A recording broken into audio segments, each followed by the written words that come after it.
Welcome in the latest episode of that SEC podcast.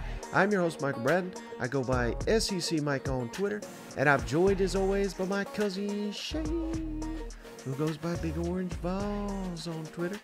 What are you up to, you big Tennessee homer? Hey, buddy, what's going on? I'll tell you what's going on, man. Spring football has arrived in the SEC. We got Auburn and Missouri. They've already opened camp, Shane. Yeah. We'll have the entire SEC practicing spring here in just a matter of days. And, hey, I know spring football, that's not the most exciting, but that's the next milestone to getting here for the upcoming season. So I'm pretty fired up, man. How are you? I love spring football, man. I think it's just you forget about it for a brief second. You forget that this is like that little lull that college football is over, and then all of a sudden we're slapped in the face with spring ball, praying to God our athletes don't get hurt, Looking forward to those spring games. This is a great time. Plus, you also get to see some of this new talent. What's the next chapter of SEC football? Who's going to be that rising star? And you probably kept an eye on them on 24/7, and you're like, oh, man, we got this four-star kid coming out of Georgia. Well, now you're going to get to see him in pads and perform. So I think that's the cool part about spring ball is just the optimism that you have for your program, Right. And so I thought this would be a perfect opportunity, Shane, hit on all 14 SEC teams like we love to do. I thought I'd just run down my list here, and then we'll get feedback from you on the main thing that each SEC team is going to be trying to accomplish during spring camp. Does that make sense? Absolutely. Well, again, I don't have a list. We're going off SEC Mike's list. If you have any problems with that list, you just be sure to @ him on Twitter and don't rope me into those things. But no, I don't think you can mess this up, Mike. So yes, I am interested. What do these teams need to have during SEC football in the spring? Right. And so I just go in alphabetical order. That's all I'm doing here. I'm not picking Alabama because other shows just highlight Alabama. We're not that show. We're just going alphabetical here, Shane. But, I think it'd be super easy to just kind of say quarterbacks for a lot of these schools. So I'm trying to look a step further. And also, let's say Nick Saban came out here last day of spring and said, Jalen Milroe's our starting quarterback. Well, Ty Simpson will probably transfer the very next day. So any of these teams that have a quarterback competition, I don't think they're going to be naming their quarterback unless it's, completely obvious who they're going to start, and only they'll know that in camp. So I'm not even really going to identify any of the quarterback competitions we got. What I think is more important, with a new offensive system, and obviously a new defensive coordinator as well, but where Alabama has really struggled, Shane, in recent years, is establishing that power rushing attack. Because for years and years, when we think Alabama football, yes, they've had some quarterbacks and receivers come through there, but the constant during the dynasty has been when it's third and short, when it's fourth and short, Alabama's going to rip out your soul and your guts and all that, and they're going to pound it right down your throat. Right. They're going to pick up that short yardage. That's not been a given in recent years. So I think that's a big part why they're hiring this Tommy Rees. They're getting back to the ground game. They're going to have a new starting quarterback, whoever that is, whether it's Ty Simpson or Jalen Milroe. So I think for Alabama, we have got to reestablish ourselves as the big boys on the block when we do potentially face Georgia down the line or whoever it is. We have to be able to ensure that we can run the ball on those teams, and I think that's what's been missing. So for me, the biggest thing for spring in Tuscaloosa, establishing that physical presence on the line of scrimmage and in the running game. Yeah. And it's something that you brought up earlier this week, that you expect this offense to kind of move to that direction of the Georgia Bulldogs. And this isn't saying that Saban's out to copy Kirby. What I'm saying is Saban likes to follow what works. And last year when you look at Georgia Bulldogs and the way they established a run and was able to sprinkle in a couple of explosive plays, when you do think Alabama football, I mean, you think of people like Derrick Henry. You think of people that have come through there, just explosive, physical running backs, controlling the line of Mm-hmm. scrimmage. That's the Alabama football we grew up and loved. They got away from it, but I think they get a little bit more closer to the roots here. And you're right. So to do that, you could focus on the running back, but man, I'm focusing on that offensive line. I need to see that push because there were some times last year it almost surprised you that Bama wasn't able to get those 2 or 3 yards just going toe to toe with the defense. Yep. Now, how about for Arkansas, Shane? You could kind of focus on the defense. Could be many positions there on defense we need to get situated. But for me, Shane, Arkansas is going to go as far as the offense takes them this year. KJ Jefferson, he doesn't have it. If you're doubting KJ at this point, you're just an idiot. Yeah. Rocket Sanders, one of the best running backs. They do lose 2 big offensive linemen, but we've said it time and time again. We got so much faith in Sam Pittman. I can't question the offensive line. So The only thing, the final piece of the puzzle, Shane, is that receiving core. Once again, rebuilding it. They've lost 4 of their top 5 receivers. And the only one in the top 5 that's back is Rocket Sanders, who's a running back. So there's some big shoes to fill there. They do bring back Bryce Stevens, but he only had 9 catches. Isaiah Satania, he was a big freshman a year ago, but he only had 2 catches. So it's almost like it is a brand new receiving core. And they brought in some transfers, Shane. Andrew Armstrong, he played at Texas A&M Commerce. Isaac Tesla from Division II Hillsdale, and Tyrone Broden from Bowling Green. So these are some guys that have never done it to this level, and you may be sitting there saying, well, who the hell are these guys? Yeah. Here's their stats, admittedly at a lower level, but here's how these 3 receivers, Shane, that they're bringing in. Yeah. 162 catches, 2,851 receiving yards, 33 touchdowns. This is not their career numbers. This is what they did last season alone. So right. I think we're getting some big impact from these receivers. But that's the final piece of the puzzle. Arkansas kind of had to, they basically went through this last offseason, and they brought in some guys, and they were able to make it done, put those pieces together. So I'm not doubting that they can do it, but now's the work. Now they've got to get that chemistry with KJ Jefferson because, again, I think Arkansas is only going to go as far as their offense takes them because I see a lot of shootouts upcoming for them this next season. Yeah, somebody's got to step up, and that's one of the departments that really let me down last year was Arkansas receiving core. It was because you remember coming into this time last year, we were like, man, look at this guy, look at this cat they stole from Oklahoma. And then next thing you know, you convinced yourself that Arkansas is going to have one of the best cores out there. And I think they fell short a little bit. Now, obviously, there were some factors. And I think if you were going to 1B this situation, obviously receivers are important. But I do think spring balls we need to see some more competitive depth come up. And, because Arkansas ran out of steam a few times. And it really hurt them late in the ball games because, like you said, there was a lot of times we got into some kind of shootout here. So I like the production. Again, you're going to have to see it. This is one of those things that we're going to have to see during spring practice here. But that's what we got to have. We don't need eyes. We don't need superstars. We need full team effort here with this receiving core and just running proper routes because I felt like sometimes – KJ got the heat of the moment maybe, but they may have fell short in, 2 yards short on a route or, that's that little bit off, that's going to cause a turnover or cause, a turnover and down. So that's what I want to see some chemistry, man. And these guys, they're not big name players, so they're going to have to earn that. And to do that, they're going to have to just keep practicing their ass off. Yep. Now, for Auburn, Shane, I know I said I'm going to stay away from quarterback competitions, but they got TJ Finley coming back. I think we've seen enough of him to say, maybe a solid backup, but he's not going to lead you anything in the SEC.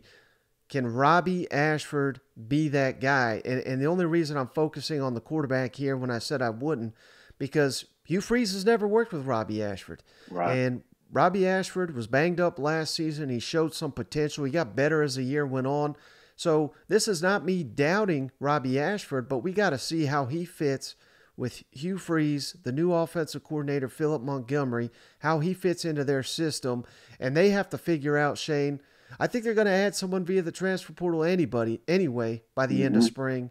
But they have to figure out, are we bringing in a guy and basically promising he'll be the starter? Or are we bringing a guy in that says, hey, Robbie showed us something in the spring. You're going to have to earn anything you get here. I think that's got to be the big answer for Auburn. They got a lot of questions in a new coaching tenure, obviously. But to me, the biggest one is they really got to find out what they got in Robbie Ashford. Yeah, a lot of these teams are trying to tune up and find one or two key positions. Auburn's an open. I mean, it almost feels like tryouts is what we're going to be doing down here on the Plains, and I think that's what they got to have, man. So every position, and I think Hugh's going to come out. That you're going to hear him later. Every position's open, man. There is nothing cemented in. Nobody's guaranteed a spot here, and I think that makes them a little bit more dangerous because you don't know what you're going to be game planning right now when you're talking Auburn. Of course, again, that's a long ways away, but I think they're going to try to find some identity here in the spring, and what you think Auburn football is going to look like, it may not look like that. It may for years it's been a dominant running team. They may come out 5 wide, and like you said, it may be TJ. So I don't know. That's what I'm intrigued about because it's been a while since we saw Freeze, and I'm just interested in what he's going to piece together. So if I'm looking at anybody, man, it's you, man. I want to see what he's going to be putting out there. Now, how about for the Florida Gators, Shane? Again, that's another roster that's turned over. We've had some coaching turnover now just in the last week. But for me, the big thing that we have got to get some kind of clarity at the end of the spring is the offensive line. Yeah. 4 of their starting 5 have left the program, 2 to the NFL. Osiris Torrance, he was an All-American. Richard Garage, the left tackle, off to the NFL. And then Ethan White, the left guard, and Michael Tarkin, the right tackle, both transferred to Southern Cal. So all we got back is the center, Shane. So, Billy Napier with a new quarterback. They've got some outstanding running backs. They've got some nice receivers. But the foundation of that offense is a power rushing attack, play action. That's when Anthony Richardson was at his best last season. If they don't have his power rushing game working, and obviously that it all comes on the shoulders of that offensive line, man, it's going to be a long, long season for this offense. So we have got to get some clarity there on the offensive line.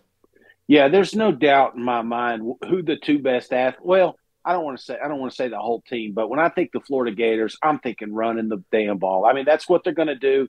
At times they were explosive and I think going to be one of the best 1-2 combos coming into the SEC this year. So they got to build around that.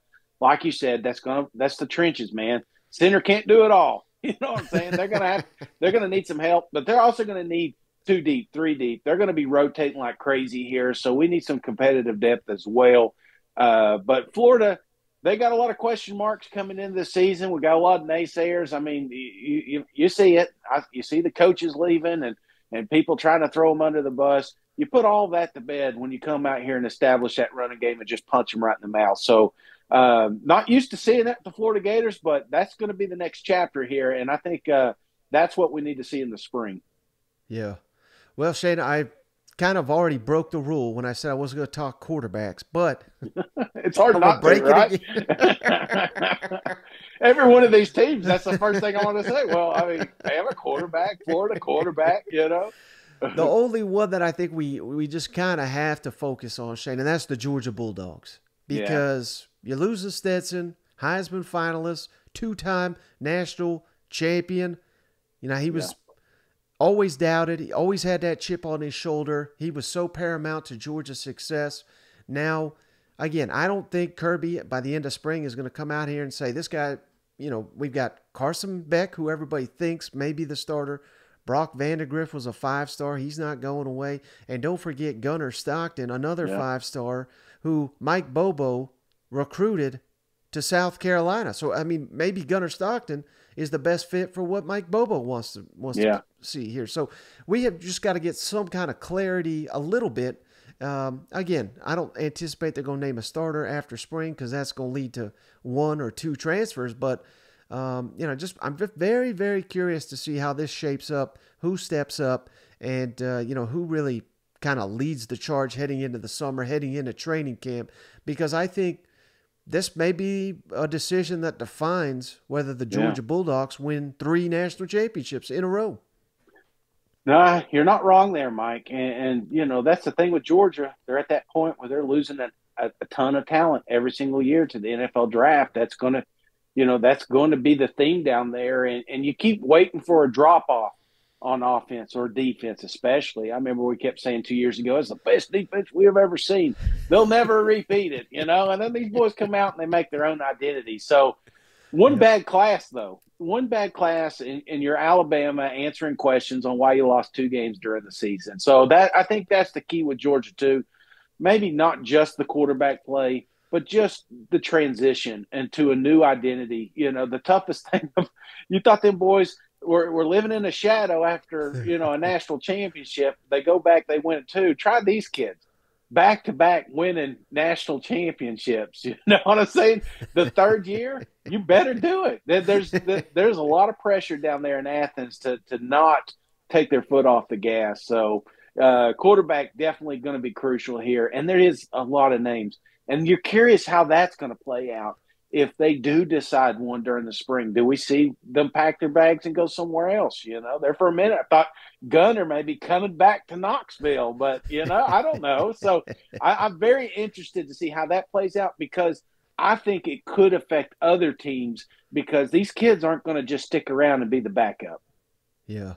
All right, how about Kentucky, Shane? I think this is an obvious one. The defense is always stingy there under Mark Stoops. Well, they've added a quarterback. They've added a running back. They got some standout young receivers. But it's all about that big blue wall down there that they pride themselves on. Yeah. We took a big step back in that spot last season. It was very uncharacteristic of Mark Stoops' program here. They got Kenneth Horsey back for a 6th season.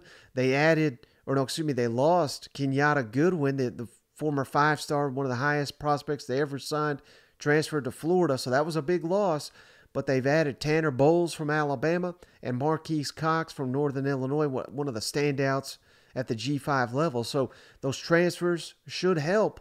But if the offensive line doesn't get up to speed, I think it could be another struggle year for Kentucky. Very, very disappointed with those guys last year and uncharacteristic with Kentucky. And it's so funny. Sometimes you don't talk about offensive line. If you're not talking about the line, then they're doing great. If they're talking about you every week, then we've got a problem. And that's what we were doing, man. Will Levis running for his life. Rodriguez having sometimes just to do it himself. And that's not Kentucky football. Kentucky controls the line of scrimmage, and they got to get back to that. So very, very interested to see how that 5 or that 7-man group lines up coming out of spring.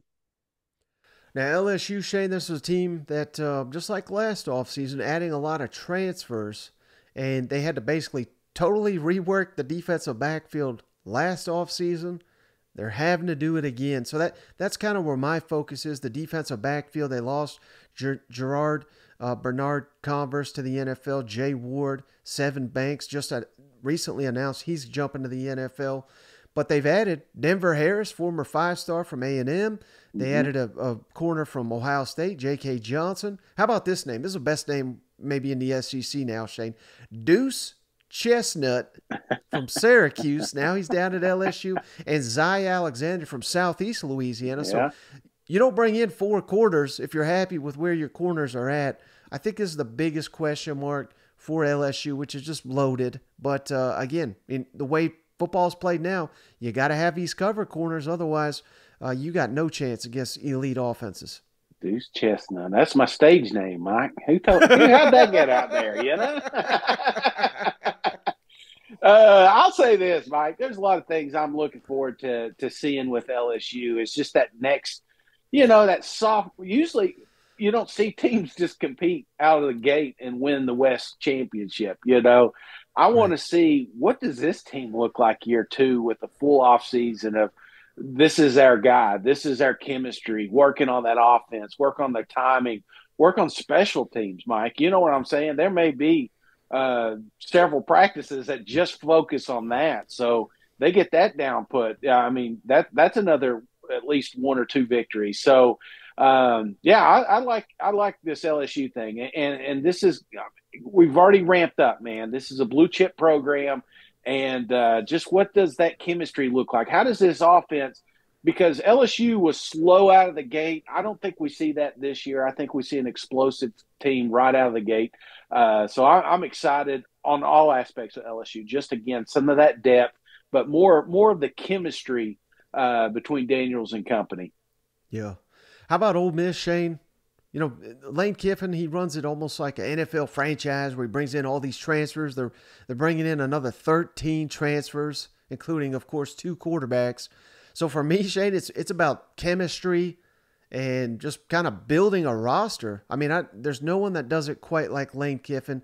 He's been wildly successful the first 2 years, or the last 2 years, I should say, at Ole Miss. I think that's going to continue. So for me, it's kind of just getting all these moving pieces, putting them into their, trying to figure out where they fit, getting the chemistry building of this Ole Miss team. To me, that is kind of what it's just so unusual. It's like an NFL training camp where you're trying to weed out who belongs and who doesn't. And I feel like at Ole Miss, that's going to be basically the task every spring under Lane Kiffin. Yeah. Well, I'll tell you, man, it's the easy answer obviously is on that side of the ball, but there was a lot of defensive mistakes last year. We go out, we get Golding.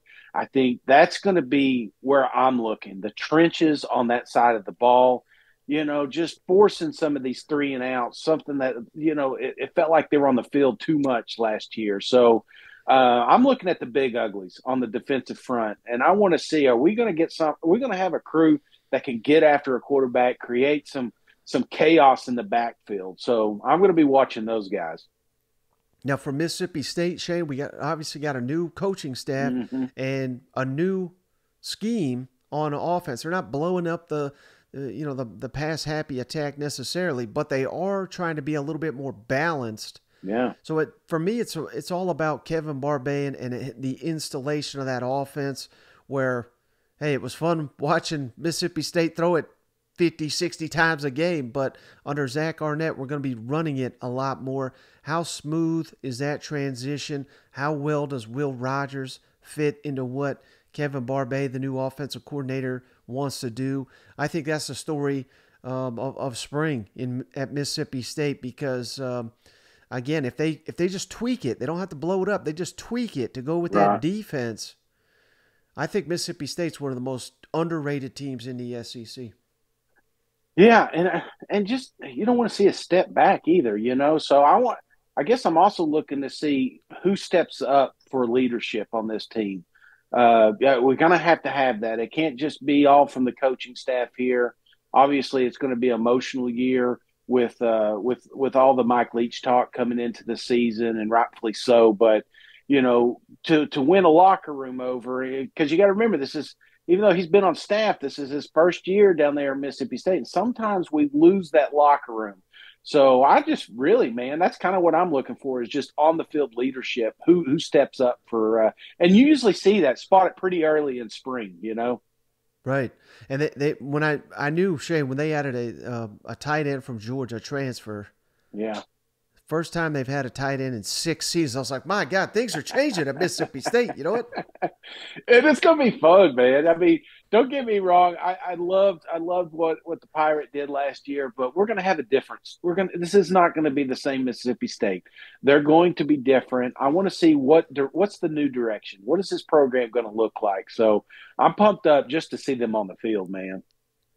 And for Missouri, kind of similar, Shane, but a little bit different. The new offensive coordinator, Kirby Moore, I want to see him.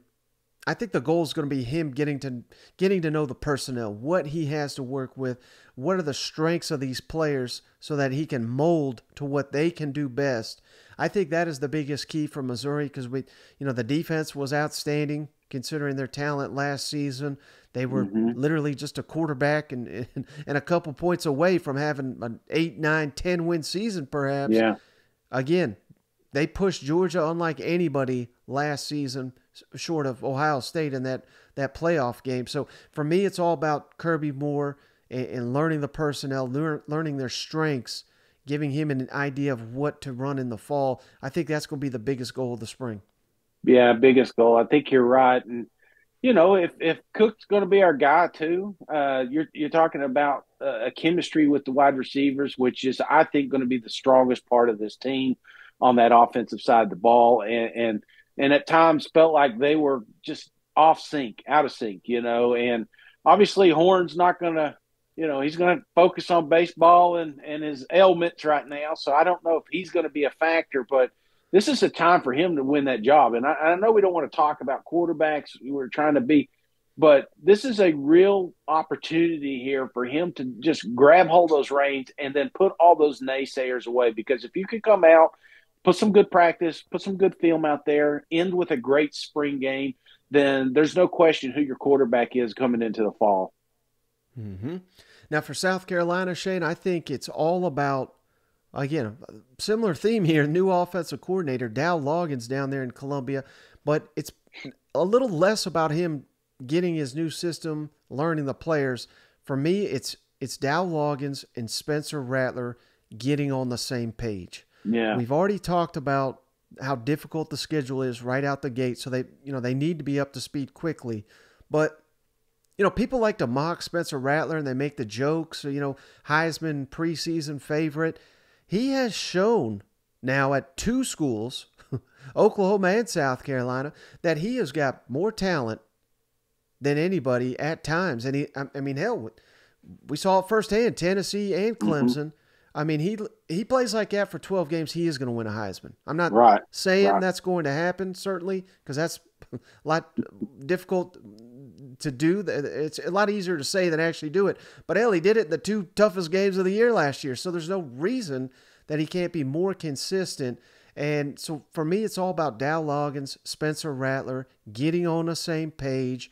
Dow Loggins calling what Spencer Rattler's comfortable with, and Spencer relaying that to Dow. I think that is the key critical point of the spring because, again, South Carolina does not currently have a roster overall that you sit here and say, well, they're going to win the SEC. They can beat Georgia. They can beat Alabama. But my God, if Spencer Rattler throws 7 touchdowns on them like he did against Tennessee, maybe they can beat those teams. So to me, I hate to put all that on one player, but if you got an elite quarterback, that makes that shores up any other shortcomings you may have. Yeah, and I will say on that note too, this cannot be all on Spencer, and I think he loves the pressure, he loves the spotlight, but he's going to he can't do it by himself, and they really got to get that running game going, Mike. And Lloyd's out, we got some pieces still laying around. I think McDowell's one of the best. I mean, just juke guys. I mean, he's one of those that you want on Madden. You know what I'm saying? But we need some bruisers, man. We need to move the chains without Rattler's arm and keep defenses honest, because it felt like when both of those are going, you mentioned the Tennessee game, they're unstoppable. So that's what I want to see at the end of the spring. Who's our guys? I imagine it's going to still be a committee. But, I think we're going to have a better idea of what this offense is going to look like, mainly from that rushing attack. Yep. And speaking of Tennessee, Shane, they're next on the docket. I think tight end is certainly something they need. Yeah. They need to get that figured out, but that's not my selection. They brought in a transfer from UC Davis. They brought in a transfer linebacker. I think linebacker is they got loads of talent. It's young talent, though. But where I'm most focused, and you could even potentially say offensive line, they brought in more transfers there, but for me, it's a defensive back, Shane. I'm currently going back watching all the games from last season, and that stands out. It's not like they were awful at all, the games, but many games just missed tackling, should have been interceptions. Obviously, losing man-to-man coverage time and time again.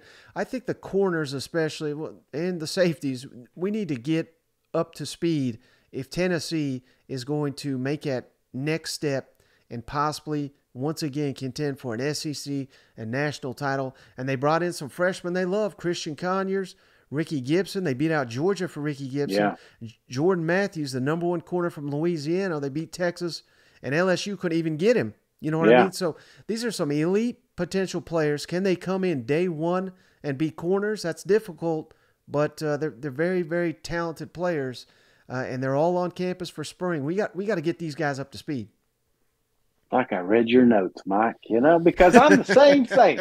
I'm saying these guys hurt my feelings a lot last year, and it's not their fault when you're on the field the entire game. That eventually you feel like it's going to break. So I'm with you. I know we got a lot of young, raw talent on that side of the ball, but we need to work a rotation in. And I think when I say rotation, you can't afford to have a huge drop-off when, a new guy comes in. So I think that should be a huge focus. I know it will be with this staff.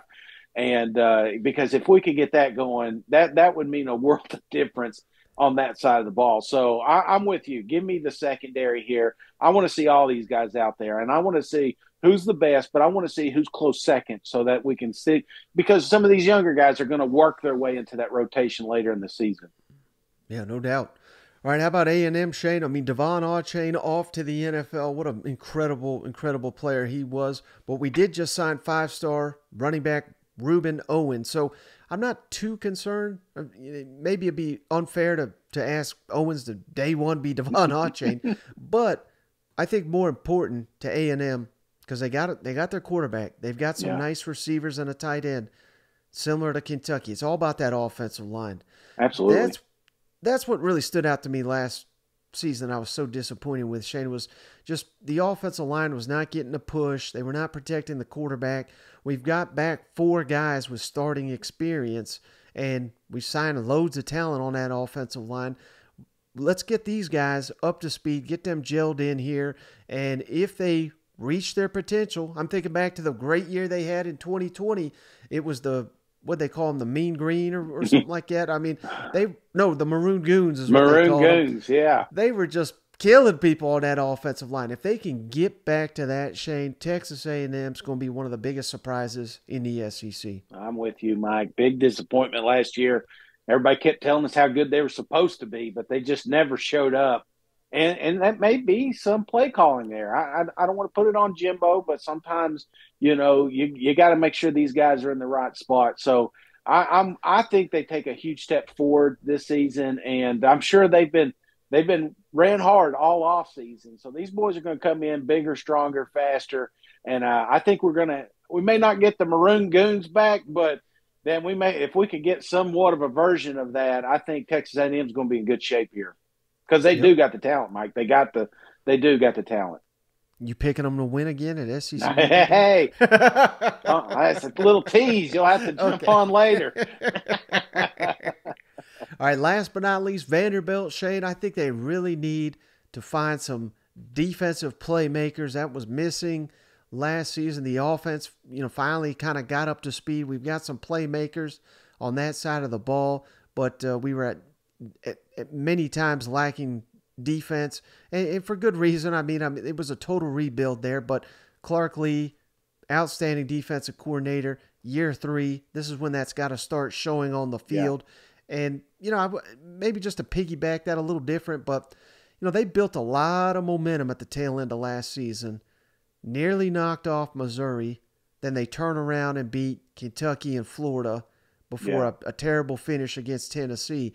I want to see that momentum, if they can move past that disappointing Tennessee game, if they can carry over that momentum, because I have to believe if I'm a player on that roster, I'm totally bought in, because we got to see the evidence late in the season that what Clark Lee is building, he's building it right, and they're getting results.